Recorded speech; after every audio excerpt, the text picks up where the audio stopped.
Well, I have been very moved and very inspired and very in love with the testimonies that you have shared. There is something very special about a group of women that come together and share life. Life is hard, but when we share it, somehow there is a lifting of the spirits. This afternoon's a little bit light. I heavied it up this morning. It's a bit light this afternoon. Thank you, musicians. I do not sing, but I do love listening to music. Girls, you sound, the harmonies are just brilliant. Piano playing, gorgeous. Thank you very much, ladies. And I just want to take the opportunity, I know it's not my job, but I'm going to take it, to thank everyone that organised this today. Being a teacher and organising things once upon a time, I know there's a lot of work. I got here early and there's a lot of buzz and activity. So you can do your thank yous later, but I'm doing it publicly to just say this has been amazing. So everyone that's in this LIFT team, I don't even know who you are, you're phenomenal people. There is something very special about connection, and I think what moved me the most with all of your testimonies today and all of your praise was that connection that we have with people is actually what gets us through. And this is not just a scriptural thing. The science, particularly the brain science, has finally caught up. So I'm not going to do these slides in order because I'm just doing it random. But I want to tell you about a study that was done. Oh, I might have to turn me on. Let me have a look. A study that was done by this lady, Kelly McGonigal. She's a health psychologist in the US, and she did this amazing TED talk that when I was doing my Masters of Counselling at the University of Queensland, our lecturer actually showed us this TED talk. It's worth you going and listening to. It only goes for about 15 minutes. It's called, I haven't got the title on there, Make Stress Your Friend. Really worth listening to. Make stress your friend. Now, she talks about stress and she talks about how we demonise stress, and she talks about how if we see stress in a different way, that beating heart is actually empowering us rather than pulling us back, then we actually can view life's problems a little bit differently. But the second part of her TED talk is the one that I just want to recap because it's exactly what you girls have been saying today. And she talks about a study that was done in the US where they took, because there's a 30% increase of dying when you go through stressful times in your life. The death of a loved one, moving house, divorce, separation, all those biggies that you know they're listed out there, okay? 30% more chance of dying. That's quite huge. So what they did is they did this study in the US, and they brought together a group of over 1,000 people, and there were two questions that they asked them. One question was, how much stress have you had in your life for the last 12 months? The second question they asked was, how much time have you spent helping or reaching out to others? And then they looked at who died. Okay, and they looked at the public records. For those that reached out despite what they had been through, caring for, walking beside someone else's journey, taking the time to move and be what you girls have all recognised today as the thing that has got you through the hard times. How many times did we talk about somebody was testimonies? Someone walked beside us. God provided somebody. I told you that this morning in my talk. When we reach out to others, despite the pain we are going through, there is zero increase in that 30% of life expectancy diminishing. Zero. Listen to How to Make Stress Your Friend. She tells you about it in the studies that was done. Kelly McGonigal. If you just type in Make Stress Your Friend, she'll tell it to you right there. Okay, so she talks about oxytocin. Oxytocin is part of the stress release system. When we are stressed, when we go through terrible times, our hearts beat, our breathing becomes very quick, and we are getting a shot of adrenaline from on top of our kidneys are our adrenal glands. So we're getting adrenaline, we're getting cortisol, we're getting stuff called norepinephrine. They are all the stress chemicals. But oxytocin, which is part of it's called the cuddle hormone because it's released when we hug and we cuddle and we interact, we affirm. Mothers and babies release it, dads and kids release it when we play. This has been given us by God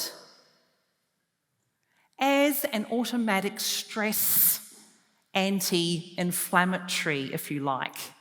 So instead of the heart constricting and the arteries constricting through stress, this stuff works to counteract that. It's amazing.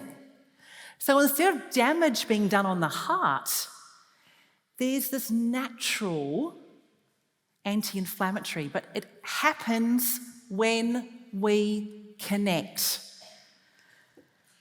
I talked about bubbles this morning, and one danger that we do have as Christian women is we like to stay in our bubble. Our bubbles feel safe. You are here with your group of friends. You are here because somebody else might have brought you. In fact, you might not have come if somebody didn't say, join.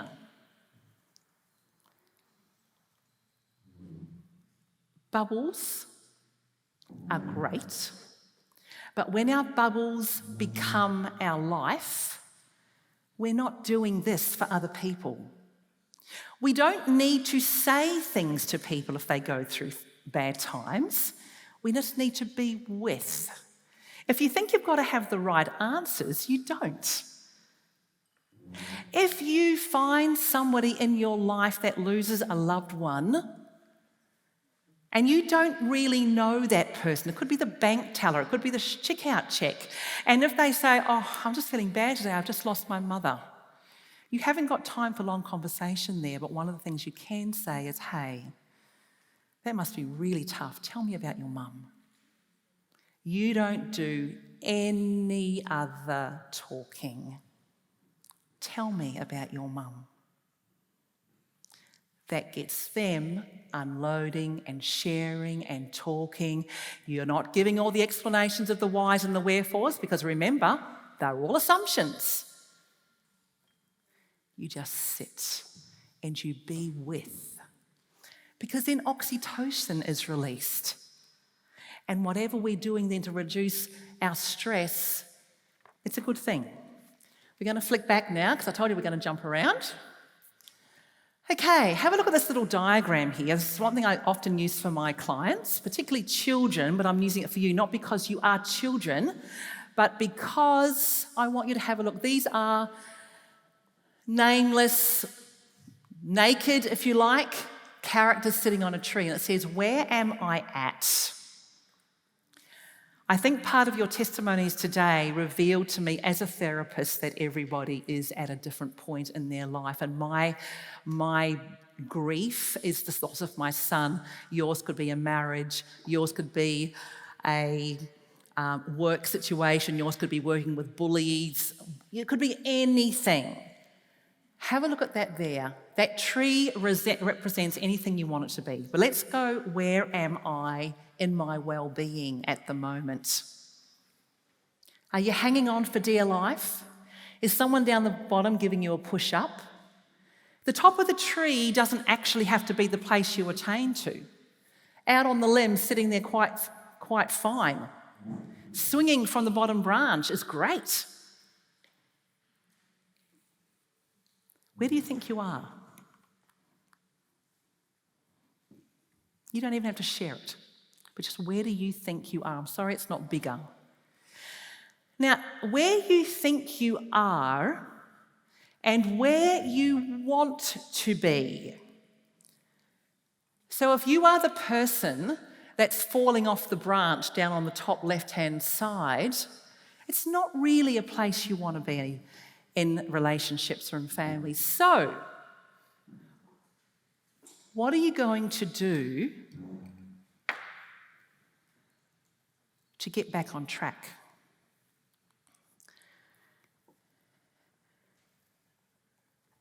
Capital letter Y. If we don't like a situation that we can't control, or that we are forced into, or that has come along our way, or we find ourselves struggling with, capital letter Y. I'll give you an example of how it works. Every morning, you wake, you open your eyes. You actually, right at that moment, are at the choice point. Will I close my eyes? Will I ignore the alarm? Will I roll over? Will I have intimacy and sex with my husband? Will I get up and go to work? Will I? It is a choice point. And usually it is the start of the day when you open your eyes that often sets how the rest of the day is going to pan out. Because if you choose to ignore the alarm and roll over and just put snooze on for another 10 or 15 minutes, guess what? The choice you've made is going to harm potentially the rest of your day because you're going to be late. You'll drive a lot faster, you'll be more ratty in the kitchen, the toast won't be cooked right. What on earth did they put milk over there for? Haven't you known they're supposed to put that away? Come on, kids, hurry up, I've got to get into the car. Because you made a choice. And every day, every moment of the day, we make choices. We make them for not only our well-being, but others' well-being as well. But if you go, you know what? I'm going to stick to this routine. Let me assure you, the brain thrives on routine. You have the amygdala in the centre of your brain, which is your fight and flee response. Just off the side of that is something called the basal ganglia. Now, the basal ganglia works incredibly well when life is predictable. When we eat, sleep, go to bed, wake up, shower, do the routine, we feel great. We have the routine in the morning, and you know what? You get in the car and you've got the routine, but you get down on the highway and there has been an accident and you have to be at school because you have got staff worship. Or you've got that interview. Panic, because your routine has been thrown. So your basal ganglia works opposite to your amygdala. So if you are feeling stressed and that life is not going well for you, and if you want more well-being in your life and more opportunities to praise God and be in groups like this where we can connect with others, have a predictable life. It's not boring. It calms your brain. Because then within that predictability, you can branch out with a few exciting things, knowing that you'll come back. For example, if I have a 3-year-old here, and they would go and they'd wander around, they'd touch this and that and wander around, but they'd always go back to mum, the predictable one. Keeps their brain calm. Happy to be curious, happy to explore, but go back to predictability. So your choice point, if you wake up in the morning and things are not feeling too good, choice point is where you do that ever famous therapy breathing, whatever breathing you've been told in therapy or whatever. If you want a good breathing technique, it's 4-7-8. In for 4, hold for 7, out for 8, do about 4 times, and you will reset your brain to be able to make a choice at that choice point to go, actually, no, I'm not rolling over because the consequences will be A, B, C, and D. To make decisions is often very, very difficult. Sometimes we have to reset our brain of what we would normally do to do something a bit different. There was a study done. This is known as the longest study in history. And it was a Harvard study, started in, 1938. 700. Now, these men that were chosen, some were Harvard sophomores and some were boys from the street. So they didn't just pick the privileged to do the study, okay? Came from disadvantaged homes. All right, after the study, they came up with ideas of what actually makes a happy life. Here's their results.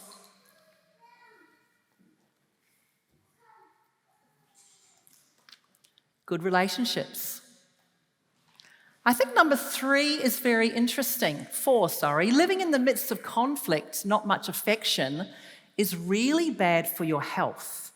In fact, it's worse than divorce. Interesting, isn't it? That maintaining unhealthy relationships is very bad for our health.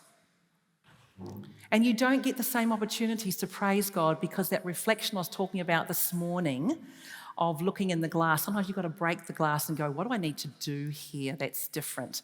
And I'm not advocating divorce. What I am advocating is if you don't like a situation, work out how you're going to change it with that capital letter Y. You have to start making decisions to go, I don't like what I'm in. Because a term that we have in psychology is this: don't be comfortable with your discomfort. Oh, I don't like the fact I've put on weight. Oh, I really hate that I can't fit into any clothes now. Oh, I just feel so lethargic. Go for a run. I couldn't do that. In fact, there's a couple of funny slides I think I've got of this one. Where are they? Where are they? Nope. Where is it? I was hoping I found it for you. Nope. Maybe I haven't. I haven't put it in. Shame. Okay. It said something about I signed up for the gym and they said to wear loose clothing. And the girl said, well, if I'd had loose clothing, I wouldn't be signed up for the gym, would I? Good point. So girls, if you don't like something in your life, if you want more praise points when you hear how these people have praised God for, put yourself out there where life is challenging. I loved Donna's. Send a card. Amazing. What a simple but scary Donna is courage without fear. No, courage is not without fear, but you do it anyway. Well done. So these here loving relationships are protective, and that's why these groups of women work well. Because the last one, if you live, even if your loving relationship is not your home relationship, your sisters in Christ are. As long as your sisters in Christ are trustworthy and know to keep your stories to themselves and know that gossip and passing on information that should be confidential will ruin our relationship. So I want you to take just a minute or two, and you're sitting in tables there now, and I want you just to discuss how relationships, we've had the testimonies, this is not testimony time, just specific relationship style things that could be work, whatever, that you go, that person, this person, and if you've got no one, how have you helped? I don't want one person to dominate the conversation in your group. I want you all to have just like a sentence or two to go, I have A, B, C, and D in my group. Some of my chair squad are sitting over at that table right now. And even though they sort of knew what I was going to be talking about, they've come to support me. I am eternally grateful, girls. Sandra, Tracy, Janine. Because Janine knew when I looked at her this morning, because I was wrung out and I could not get the next word out, she knew to come up. That's what friends do. So take a moment. You don't even have to say names, but how can you help someone or who has helped you? Couple of minutes, off you go, ladies.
Just 1 minute, girls, another minute.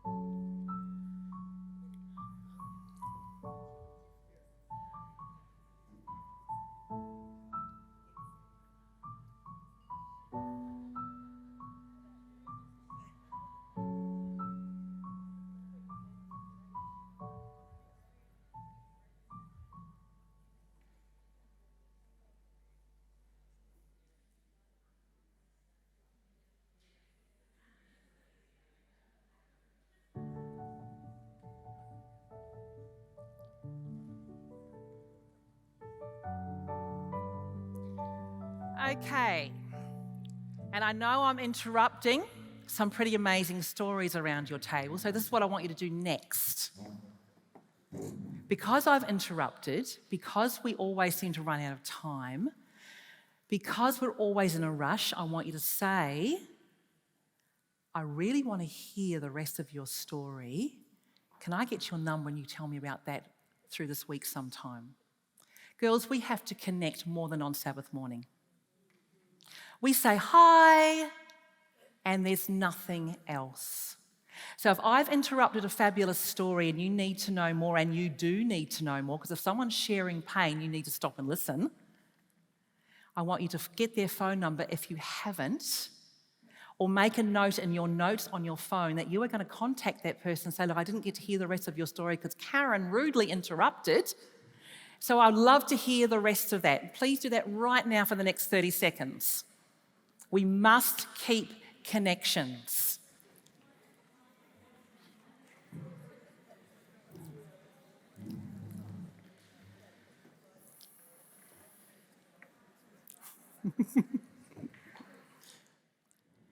Okay, I think the slide I like with this one is this slide here. Remember, your friends just don't have to hear your troubles. My favourite kind of pain is in my stomach when my friends make me laugh too. Do you go out with friends just because it's fun? Or do you only meet up with friends when you've got a problem to share? If you do, you might need to change that.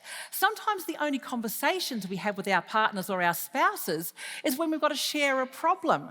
The biggest thing I get in my rooms as couple therapy is we no longer have fun. Without doubt, we no longer have fun. So girls, if all we're doing is sharing problems, make a time with your loved ones and your girlfriends to not go out, oh, I need to talk to you. Can we have a coffee? I really need to talk to you. Go out and belly laugh together, just because. That strengthens this bubble. Otherwise, the bubble starts to get very weak. Here's our Kelly McGonigal. Oh, bubbles or blisters? Do you know that blisters are actually bubbles as well? They're just bubbles on the skin. You wear tight shoes long enough and you will have a bubble on the back of your heel. And if you keep wearing those shoes, that bubble will pop. And then you'll get all this ooey gooey liquid out of it and it just hurts. People can be blisters. They hurt us. And they irritate us. And we have to keep those shoes on because that person could live with us. So I can't just kick off the shoes and go, you know what? I'm not going to wear you again, throw them out. They are in your bed, maybe, at your kitchen table, maybe, in the house down the street, because they could be a relative, maybe. people can be blisters. The way we prevent blisters is that we put boundaries. We put a patch over it before we wear that shoe again. If you are not a person that knows how to set boundaries, you are empowering bad behaviour. I'm going to say it again. If you are not a person that is able to put around boundaries, enough, I'm sorry, but that's not okay, you are empowering bad behaviour. No behaviour is ever repeated unless it's rewarded. No behaviour is ever repeated unless it's rewarded. You did not take your second bite of haystacks today if the first was revolting. You took the second bite because it tasted delicious. Thank you, cooks. I took the third bite. I took the fourth bite because every time I bit, it was more and more tasty. If the first bite I took made me, oh, what did they put in that? I would have gone, you know what, I don't think I'm very hungry today. And I would have put a boundary around, that's not what I want to eat. No behaviour is ever repeated unless it's rewarded, and that reward is dopamine. Dopamine is our motivating hormone, not our happy one, our motivating one. You will come to another one of these women's conferences if you had a good time today. Because dopamine got you here. Oh, well, I guess I'll try it. Come. Rewarding, feel good, met people. So next time you hear one is on, you're going to, you know what, I had a good time last time. I'm going to go to that. And then when you are here, if there's something here, even a snippet that you can take home, you get serotonin that links hands with that dopamine. And when serotonin links hands with the dopamine, along with the endorphins we get, you are going to want to continue that behaviour. So if there are people in your family that are practicing bad behaviours, children swearing, not putting down their phones, husbands arguing, people not doing their chores, the worst thing, mums, you can do is go, well, I'll just do it for you then. Why would they want to do it again? They don't want to do the chores. They've argued with you. They knew that arguing worked last time. So guess what they'll do next time? No behaviour is ever repeated unless it's rewarded. So you have to stop the dopamine hit and stop empowering the bad behaviours by stopping the blister from rubbing, because those bubbles are painful. If people are saying bad things and unkind things in your family, and you just go, ooh, I want you to say to them, this is what I heard you say. Is this what you meant? Because if you just pass off the comment and walk away or ignore it, they're going to say the same thing again. In fact, they'll up the ante because dopamine is behind every drug, every alcohol, every second alcoholic drink. Behind every addiction, it is dopamine. So you have to call bad behaviour out. You stop it. You don't have to yell. Yelling never worked anywhere, anytime. You don't have to belittle or shame. That doesn't work either. You don't have to walk away because avoidance never works. You simply stop and you say, this is what I heard you say. Is that what you actually meant? Oh, well, I think you misunderstood me. Well, please, I'm waiting to hear what you actually meant. And if you don't like what they said, you go, that's not okay.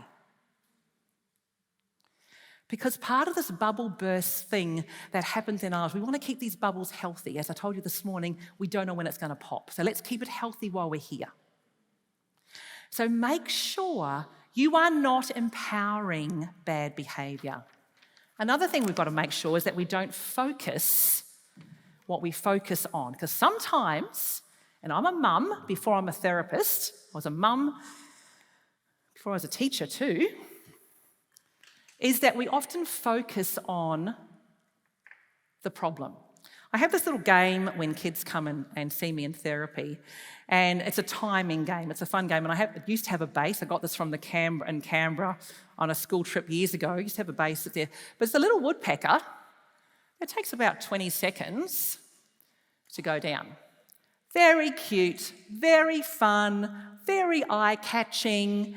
And so the little game I play with the kids that come to therapy, I say, okay, can you say this or da-da-da-da, whatever it is, before the little woodpecker gets to the bottom.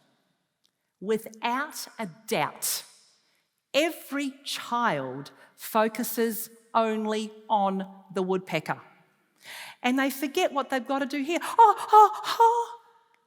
Run out of time. I say, okay, stop focusing on the time and the problem and look at the thing you're going to do. Amazing. Women, sometimes all we focus on is the stuff in our families that are not going right. And the brain does that automatically because the brain is primed to protect us. And because the brain is primed to protect us, it's going to look. Your amygdala is scanning all the time for danger. When you're driving here today, your amygdala is on alert, making sure that you're driving carefully, that the car's in front of you, and you automatically have a response then to stay safe. I had to be very careful up here. Natalie reminded me there's not much space in there in the end. So all the time, my amygdala, even though I am talking to you this morning, I am aware that if I fall, there's going to be a bad accident. So I could have stood up there and gone, this is too scary. Oh my goodness me, this is really terrible. And I never gave you 1 ounce of message. Make sure you are focusing on things that are important, things that strengthen bubbles, things that are affirming. Did you know that the only way we learn self-esteem, because you are not born with a self-esteem. You are born like a little animal where everything's great. Self-esteem and our value is developed only by language. What we hear said about us and what we hear said to us. That develops our self-esteem. What is your language like in your home? Are you building self-esteem, or is there always just complaints? The ratio is 1 to 5. 1 negative should be 5 things you love about. And part of my talk this morning was telling you that you cannot stop bad things happening. You will not stop your teenagers being naughty, cheeky, whatever. They're teenagers. They don't have a fully functioning brain until they're 25 years old. They are going to disappoint you. But if they're made to feel shamed because they disappoint you, you have just told them they're not valuable. This is where unconditional love comes in. Loving unconditionally is we focus on not the problem. I mean, my goodness, if God focused on the troubles of the world, the troubles of the world, the troubles of the world, the troubles of the world, he wouldn't have time to look after you and me. He's not. The devil will have his day. He's there just focused on how amazing we are. We need to do the same as parents and teachers. bubbles or blisters. Okay, the people who make fitted sheets need to sit down with the people who make mattresses and get on the same page. Making the bed shouldn't be like putting a swimming cap over a fridge. Yeah, and I've got that slide there because how easy is it for us to become victims and blame the problem? Buy a bigger set of sheets. So easily fixed. And this became very real to me. We went to Tasmania. 40 years marriage in January. How cool is that? So wedding anniversary, went 4 days to Tasmania, and we had a bit of a tour around. Now, we had a friend's car that they keep down there because they've got a place down there as well. So we didn't have a hire car, it was a friend's car. But just as we were getting on the plane, the friend rang Ray and said, "Oh, I just need to tell you the air conditioning's not working." And I thought, oh, Tasmania, that's fine. It was the hottest week in Tasmania on record. And so we are travelling down the road, seeing all these lovely sights around Launceston and Devonport, and my hair is just swirling in this huge mess, and I'm sitting there, shameful to say it, complaining. I'm not looking out the window and enjoying the scenery because my husband wants all the windows down, plus the rooftop, and all I'm doing is getting the hair out of my face, out of my eyes, and going, oh, I can't stand this. I feel embarrassed to tell you this, but I've got to, it's true. It was the last day that I said to Ray, stop. Take me to a chemist. And he took me to a chemist, and I bought one of those headbands you put around your head when you've had a shower or putting your makeup on. Tied it in a thing, pulled my head back. Looked like I was on chemo, but who cares? Stopped complaining. I enjoyed the last day. If the sheets aren't fitting, stop being a victim. Do something about it. I like this one. For those that can't read it, confuse your doctor by putting on rubber gloves at the same time he does. And I love hearing you laugh. Ladies, you must bring laughter to your family. And I know I've said enough about Cameron, but he was our boy that really brought a lot of laughter. Joshua does too, but they bounced off each other. But Cameron would think of the most amazing things to say. And I remember he came home as a youth, 15 years old. He'd been swimming, and the leaders had been there, were actually living, I think, Lismore or somewhere. And he came home, and he said to me, "Mum, she's got hail damage." I said, "Hail damage?" He said, "Yeah, she's got hail damage." And we had just had a big storm where our car had been damaged, and there were all these pock marks in the top of the roof. Because we lived in Lismore, so there was a lot of hail coming through. "Mum, she's got hail damage." I said, "What do you mean? Where?" "Do you mean her head?" "No, on the back of her legs." He hadn't heard of cellulite before. And do you see how you laugh?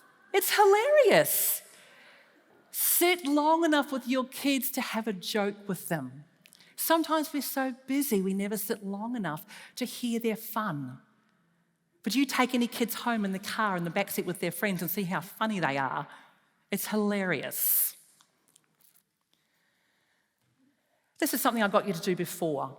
My friends and I have this awesome tradition where we remind each other how overdue we are to hang out and then don't. That's why I got you to stop and put the text or a reminder in your phone. We have to continue this conversation. Girls, don't leave here and not do it. Do it. This is interesting. It's from Dr. Carolyn Leaf, and you probably have heard of her. She's written a number of books on brain. Yes, your emotions are valid, but that is not permission to react to these emotions any way you feel like it. We are all connected, and words and actions are impactful, so use responsibly. If you are going to write anything else down today or remember anything else today, if you have children, please remember parents have to be the emotional stability for their children. Children are working off an impulsive brain. Until they're about 25 years old, they will act impulsively, say impulsive things, do things that you're not proud of, try risks that you wouldn't think of. That's the brain. And to expect any different, you'll set yourself up for failure. Parents have to be the emotional stability for their children. Very sadly, just last week, and I've been counselling this girl for quite some time, and her and her mother are always at loggerheads, and don't think you're going to try and guess who it is, completely off the Adventist planet, so you'd never even know them, so don't even go there. Okay. Always fighting with her mum. So there was one huge meltdown where the daughter said, "Well, I hate you, and what sort of mother are you?" And the mother goes, "Yeah, well, you're a sad sight for a daughter, just pathetic, and I wish I'd never had you. In fact, I should have aborted you." In the heat of the moment, and you can imagine, the girl ran away. So I got the phone call saying, "She's run. What do I do?" Call the police. Because in the moment when the mother should have been the emotional stability for her child, because the girl is having a meltdown, and as I found out that she wasn't very happy about something, so her father decided to video her and say, "I'm going to send this to all your friends and show them what a horrible girl you are." And then suddenly the police is called, and the bad person's the daughter. No. The daughter is responding out of fear. If you are confronted with children, with your adult children that say and do things badly, I want you to remember this. No one needs an answer immediately. You do some breathing. You check yourself. You say, "You know what? I'm just going to duck to the toilet and we'll come back and talk about this." And you go in there and go, "Ah!" And when you come out, go, "Okay, honey, let's sit down at the table." Because you can't deny your emotions, but you have to be the emotional stability for your children. Okay, and then you say again, this is what I heard you say. I heard you say you really hated mum. You can't then go, "Well, that's just ridiculous. Don't you know how much I give you? Haven't you seen how much I bought for you? We send you to a private school, we buy you clothes, we take you on holidays, we do this, we do that." No. That is not the time to remind how wonderful you are. You say to her, "Honey, I know this is very upsetting and I can see that this is really a struggle for the moment. But you know, honey, whatever you say to me, I love you anyway. I just love you. Whether you're mad, whether you're sad, you know what? Let's just take a break. Come back to me when you're ready. I'm always here. Doors open. I'll always be ready to sit down." And when she comes back calm, that is when you say, "Honey, I didn't really appreciate the fact you yelled and screamed and said how much you hated me. I felt really hurt by that." You're calm at that stage. I'm talking about kids, but this can go for your husband as well.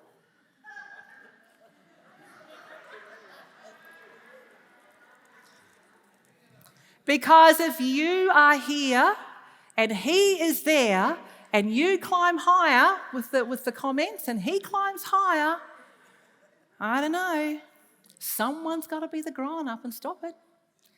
Don't empower bad behaviour.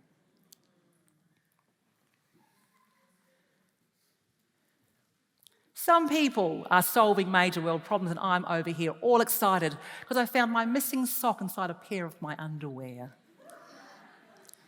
I want you to appreciate the small achievements. Does it really matter if your kid doesn't get an A or your husband didn't get the raise?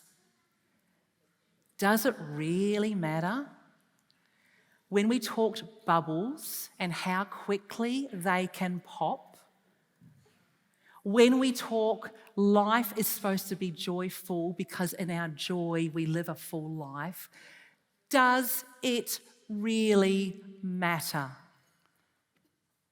On a scale from 0 to 100, with 100 being the earthquake in Turkey and Syria and 0 being nothing, pretty much all of our problems are down at about 2 or 5. But we make them into the earthquake.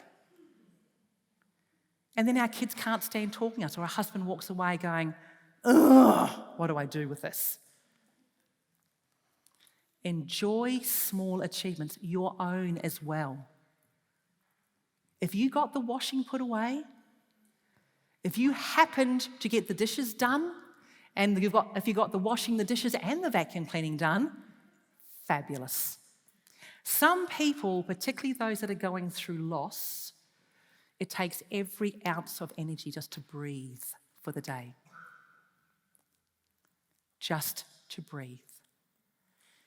And we often go and say, come on, get up, you've got to get out, you've got to get going. There's a time for that, but sometimes the energy just to take the next breath when you've suffered excruciating loss is all you can do. Okay, if you can read this, you're better than me, but it's the way my husband talks.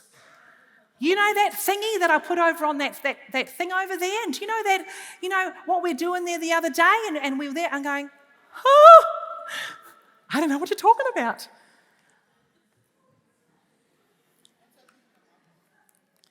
Ladies, do we communicate clearly with what we want? Sometimes we give so many instructions. This, and when you finish that, could you do that?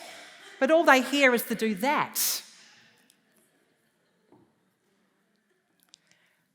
So if you want things done around your house for creating these bubbles of happiness, be clear in what you want. Be clear in how you want it done. Do not assume your teenager knows how to clean a bathroom. Do not assume your husband knows how to clean a bathroom. You have to go, honey, I don't want to treat you like a child, but this is where I keep the toilet brush. This is where we keep the domestos. This is where we keep this. This is how I like it done. Not this is how we do it. This is how I like it done. And I'm sorry if you think I'm too pedantic, but I'd love you to do it this way. If you just say go clean the toilet, don't be surprised if it's not cleaned how you want it. Stop talking gobbledygook. Be clear in what you want, and then your kids know the expectations. So does your husband. So do your friends. If you say to your friends, let's meet up for coffee, the first question someone's going to say is, well, where? Oh, I don't know, just somewhere. Are they going to turn up? No. State what you need. If you don't address your childhood traumas, then your romantic relationships always will. This is a very sobering slide.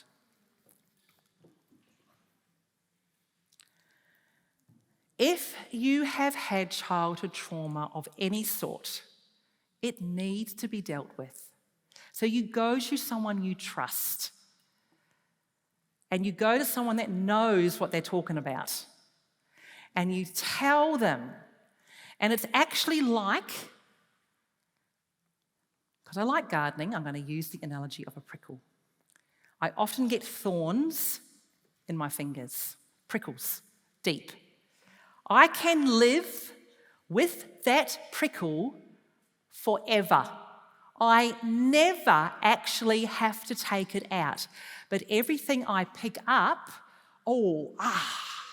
it's a bit sore. Everything I even think about, if I stubbed my toe before I came in here, guess what? I'd be thinking about, I want to get home and look at that toe, because it starts to focus everything. So I do not have to take the thorn out.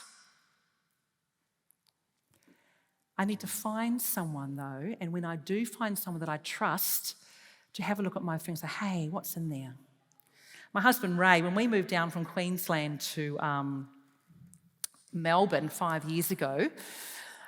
He was still working in Toowoomba. I was down here already setting up business. And he works in tanks, global tanks, water tanks, cartage tanks, whatever. And he was at the factory there, and he was staying at the factory in the upstairs loft that they have, because we didn't have a house up there anymore. So one night, it was about midnight, and he realised that the big sliding door on the huge factory, 4 times the size of this, had been left open. So we knew we had to pull the chain to get the big sliding door down. Okay, so he just got out of the mattress he was sleeping on, walked down the stairs, bare feet, across to the sliding door, pulled the chain thing down, got the door down and went up to bed and went to sleep. Sort of kicked a few things on the way, didn't take much notice about it. We're moving, he's frantic, it's hot weather, and he just thought, it was about 4 months later, and he is walking, because we walk every day, like this, walking. I'm going, what's wrong with you, Oh, it's my knees. I need to get my knees done, because he was a plumber, so he used to kneel down a lot. I said, get them looked at then. And he was just getting worse at walking, slower and slower. Anyway, he was travelling backwards and forwards to Toowoomba quite a bit in that first year that we lived down here. And his sister in Toowoomba is a nurse. And he just happened to say one day, hey, Nolene, can you just take a look at my foot? I don't know if there's something in my foot, but it just doesn't feel right. And he put up his foot, and he's got hard, old, callous, 62-year-old feet. So you know what, not the prettiest sight, but she's a nurse, so she didn't mind. And he said, it's right there. And so she's got a flashlight, and she said, oh, I think I do see something in there. So she called her son, and she got her little scalpel thing and her little sharp object, and she started to dig. She was pulling away skin, and the more she dug away, she could see there was actually a little black dot in there, and they had this quite bright light. And so she just kept digging, and it wasn't really hurting him, because your heels are so calloused anyway, so it wasn't really hurting him. It started to hurt a little bit as she's getting deeper and deeper. She could finally, after quite a few millimetres of skin removal, got her tweezers in and pulled out a bristle from a wire brush that had gone straight up into his foot and had caused his whole leg to become painful, and he didn't even know it was there. But you know what? Within about a week, he was walking upright as he should. This is this. Childhood traumas, adult traumas of loss, particularly traumatic loss. If you think, have I had therapy? Absolutely. I wouldn't be doing the work I did having found the son the way we found him. The therapist often has to do the therapy. I still do it every second week. Okay? Because the thorn of trauma for me, I would not be able to counsel anybody. So the stuff we go through in life, oh, it'll be right. I think I'll be fine with that. Sure you are. You can live with it forever. But your bubble's going to collapse. Your bubble is not going to shine. Your bubble is not going to float high. Your bubble is going to cause you a lot of pain. It's only when you find someone to trust and you give your finger or your foot or your heart to someone and say, I've been through a tough time, that you start to heal. But it always hurts worse before the healing happens. If you go to therapy and you don't think, hell, this is hard work, oh my goodness, I came away feeling really, really awful after that, so I don't know if I want to go back again. If it's not hurting, it's not working. Because to get the prickle out, you've got to open the skin. And in opening the skin, you are actually exposing the vulnerability. And in exposing the vulnerability, there will be tears and there will be pain. But if you want your bubble to rise high, you often need to get help. I don't think there's any more, but I'm going to open it up for questions. I have no idea how much time I've got. Does anyone have any questions? Now, guys, probably spare the personal stuff, because ask questions if you've got questions for overall general things that may help, because sometimes this is not the place for vulnerability. Sometimes it's better to do, like I would not have expected Ray to lie down here in front of you all with his leg up in the air to say, please get my prickle out. It's not that time or place. So if you want to ask questions, please do. But if it's really personal about specific stuff, probably see a therapist or something and have it out there. But if there's a general comment, a general question, something that I've said, don't agree with, can't get on board with, or just want more information about, if I can answer it here and now, I will for you. If I can't, you can take my phone number and text me. I don't do counselling via email, but I will certainly say hi to you and we'll have a quick chat, okay? So if I open it up, are there any questions? Can you talk about trust? Trust, great question. Yes. Relationships with other females? Yes. You have trust betrayed? Yes. So for those that didn't hear, this beautiful lady here asked to speak about trust. If you've had trust betrayed, it's a little bit like the thorn. If I give my finger to someone that does not respect my finger and pulls it and wants to chop it off, I'm not going to give my finger back again. And that's a boundary I put in place. When trust is broken, it is very hard to get trust back, and there has to be a working back into the trust. The only way I will deliver my finger to somebody to get that prickle out will be if they go, oh, I am really, really sorry. I don't think I realised how much that hurts you. Can we try again? And then you'll extend it again. But if they do the same thing, you're going to pull it back. And you go, I told you what I needed. It's about boundaries. I told you what I needed. You haven't respected that. You might do it a third time, but if you keep giving your finger, you are empowering them to keep being rough. So your boundary is, hey, this is not working for me. I'm actually going to go and find someone I can trust to get this prickle out. Trust is both ways. If there has been an affair in a marriage, if there has been a child that's drinking and driving and being caught by the police, if there is a kid that takes their phone to bed at the night even though you say you must have your phone on the shelf, you need to give people opportunities for repentance. There is something called grace and mercy.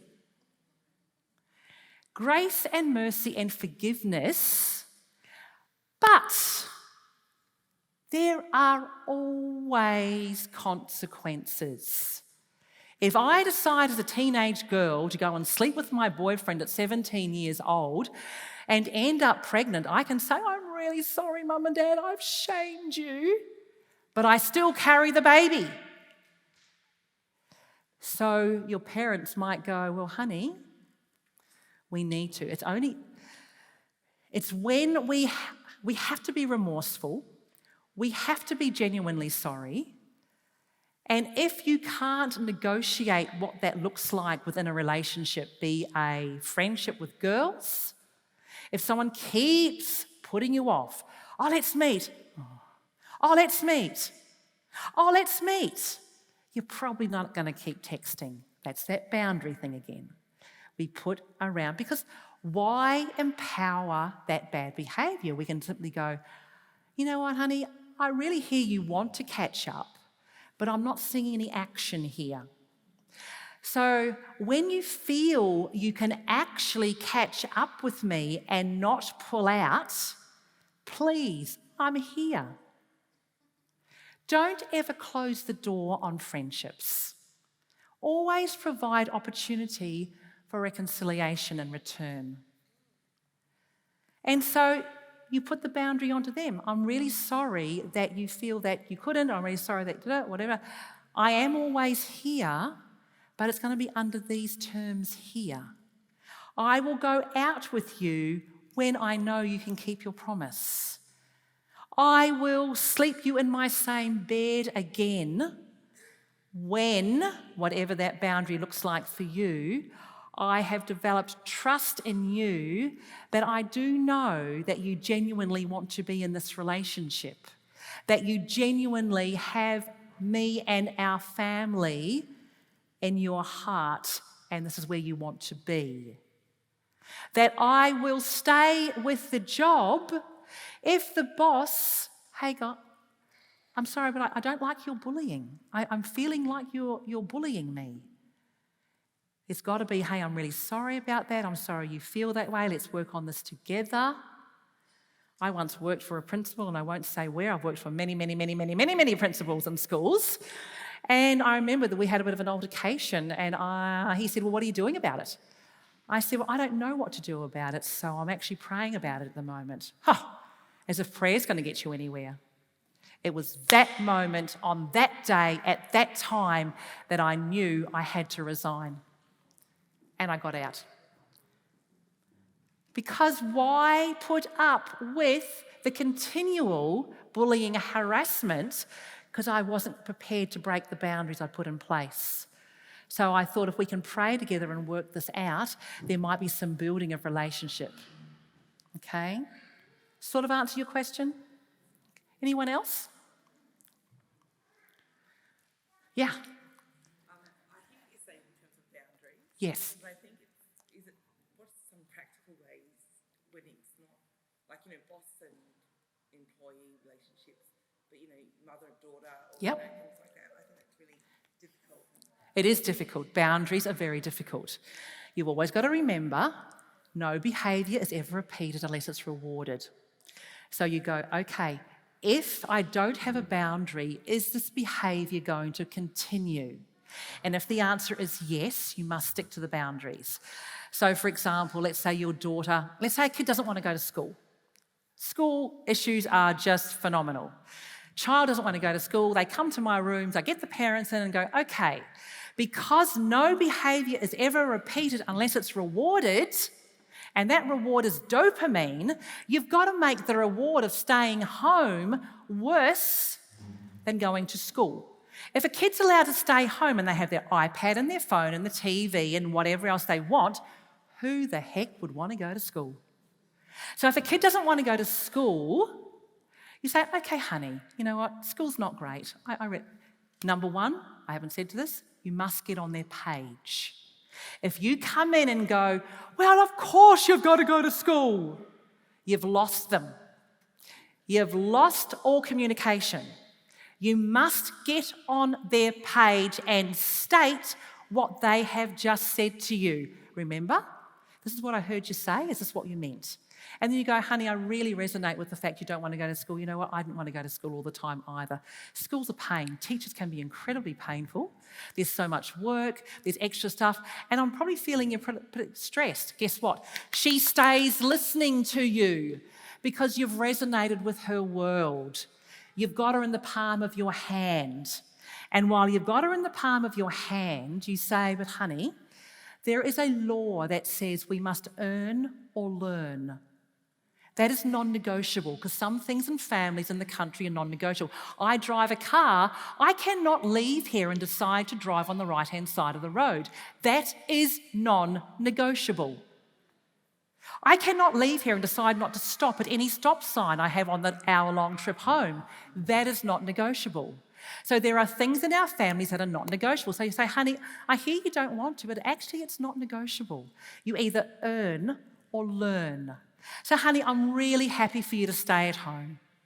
Get on her page.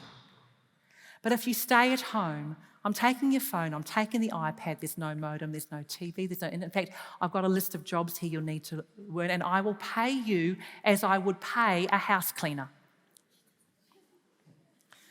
So I'd pay a house cleaner to do the vacuuming, the mopping, the windows, and I will expect that this is done before I come home this afternoon. And if it's not, you'll have to do it before we have dinner tonight. And if it's not done before dinner, you'll need to do it before you watch TV this afternoon. And then if it's not done today, you'll actually stay home and do it tomorrow because it's earn or learn. My daughters are telling you to stop. So what I'm saying to you is the dopamine reward of what you want, whether that's your husband.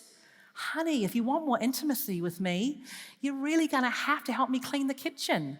It's not I'll reward you with sex if you do what I want. It is not that. That is not a good idea. But it is sharing your needs. Honey, I would love to spend more time with you. I would love to be able to go out and do this. I'd love to come out and play that game, whatever. I would love to do this. I'd love to do that with you. You get on the page of what he's complaining about. Say, and if he still refuses to do it, it's no good going, well, you said this and you said that. You just say, I need you to do this so we can go out. Are you on board or not? Instead of just getting up and doing for them, which is, I may as well do it myself. And we instantly become the hero of the family that has to do everything. No. You make them accountable. And if they refuse to do it, you've got to start evaluating what this marriage looks like, what this relationship with your daughter looks like. Honey, I want to take you to the shops. I really love to go shopping with you. In fact, I've got $100 in my purse extra that I thought I'd like to buy something, but we go after this is done.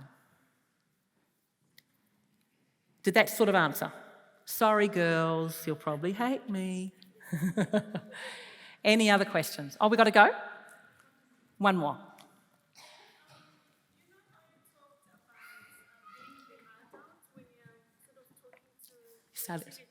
Start again. Sorry? Could you start that again? Okay, I was referring to when you were talking about how to be like an adult, to be the adult when you're having an argument with your Yes, kid or yes. maybe with your husband. Yep.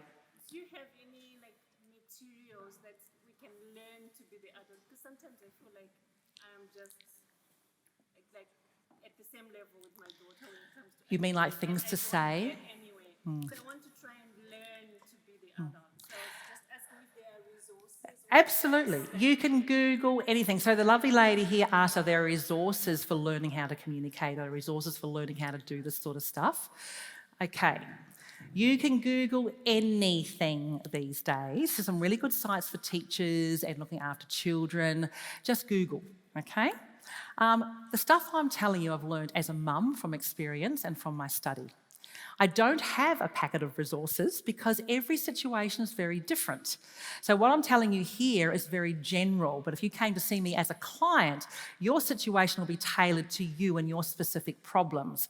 I've given you an umbrella, but just to have a resource for this or that or whatever, it's very difficult when you're a therapist. And I'm not the sort of therapist that has one size fits all. I'm a one size for you because you are my client, and I will make my therapy very personable to you because your problem is unique. Okay? So that's a really hard question for me to say, yes, I can give you this. But Google stuff, it's out there. How do parents stop children from? How do we go about this? What do we do about that? Give me some parenting tips. Google anything, it's all out there. In fact, there's probably stuff out there that we've read for years, okay? So, look, I do have a book out, but it's a bit too scientific for just the general. It's a bit too sciencey and brainy. But I probably have got an article I can let you read that I could send to you. I haven't got an email just on the screen. It's about the brain and how it develops and how we grow and how we discipline and 4 basic needs that we have of attachment and belonging and stuff like that, and how it relates to how we talk to parents. But because I used to write at uni, it's a little bit, and I don't want it to be like that, okay? So, yeah. That wasn't very helpful to you, I'm so sorry. Anything? Oh, thank you, Natalie.